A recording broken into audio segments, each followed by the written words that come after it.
श्रीचंद को बाबा श्रीचंद जी के नाम से भी जाने जाते हैं। वे सिख धर्म के संस्थापक गुरु नानक देव के ज्येष्ठ पुत्र और उदासीन संप्रदाय के संस्थापक थे। श्रीचंद जी महाराज जी ने बहुत कम उम्र में योग की तकनीकों में महारत हासिल कर ली थी। वह अपने पिता बाबा नानक के प्रति जीवन भर समर्पित रहे और उदासीन संप्रदाय की स्थापना की। उन्होंने विश्व भ्रमण की और गुरु नानक के बारे में जागरूकता फैलाई। बाबा श्रीचंद जी को भगवान शिव का अवतार भी माना जाता है। आइए जानें बाबा श्रीचंद की जीवनी और इतिहास के बारे में। बाबा श्रीचंद जी का जन्म 15वीं शताब्दी के अंतिम दशक के मध्य में हुआ था।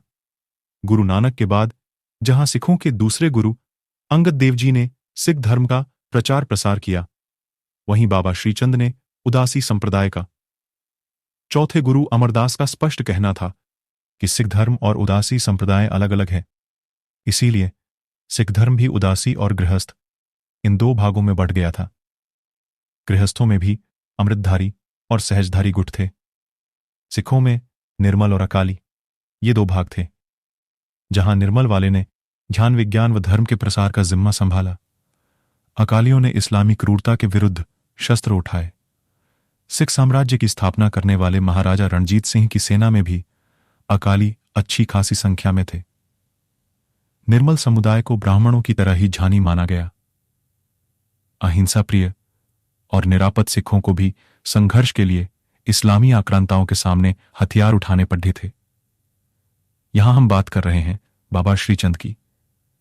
जहां गुरु नानक अपने भक्तों में ध्यान भरने में लगे हुए थे, उनके बेटे सांसारिक कार्यों से दूर हमेशा ब्रह्म चेतना में ही लीन रहते थे।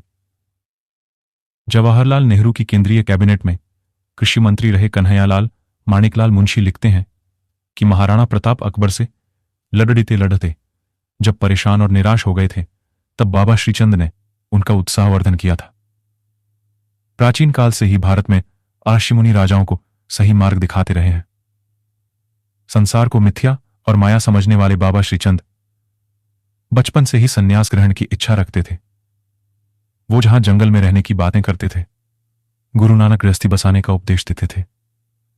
वो संसार के त्याग की बात करते थे। उनके पिता संसार में रहकर ज्ञान अर्जन पर बल देते थे।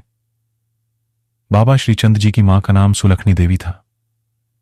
कहते हैं अपनी बहन नान की बीबी के कहने पर गुरु नानक ने परिवार को आगे बढ़ाने का फैसला लिया था। सिख समुदाय में आगे भी कई बड़े संत उदासी मत के समर्थक हुए। सिखों के छठे गुरु हरगोविंद के बेटे बाबा गुरदित्ता ने उदासी मत अपनाया। इसी तरह सातवें गुरु हर राय के बेटे राम राय ने उदासी मत को आगे बढ़ाया। सिखों में मान्यता है कि बाबा श्रीचंद जी का जीवन काफी लंबा था और अपने 135 वर्ष के आयुकाल में उन्होंने 5 सिख गुरुओं से अच्छे रिश्ते निभाए। तीसरे गुरु अमरदास के बेटे बाबा मोहन उनके संप्रदाय में शामिल हुए।